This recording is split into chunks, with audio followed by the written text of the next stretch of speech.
నేను ఒక ఈరోజు ఏం కుక్ చేయకుండా బయటకు వచ్చాము, బయట తీసుకుందామని. మేము ఇక్కడ షవర్మా తీసుకోవడానికి వచ్చాము. సే హాయ్ మును. ఇక్కడ అంటే మన ఇండియాలో షవర్మా అంటే రోటీలో వేసి ఇస్తారు కదా, రోల్ చేసి. ఇక్కడ అలా కాదు, డిఫరెంట్ ఉంటుంది. ఎలా ఉంటుందో చూపిస్తారు మీకు. ఇవన్నీ యాడ్ చేస్తారు దీంట్లో.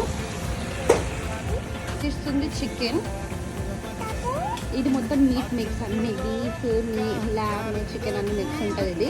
ఇది just separate chicken with shawarma తీసుకుంటాం. చిప్స్ విత్ షవర్మా తీసుకున్నాం.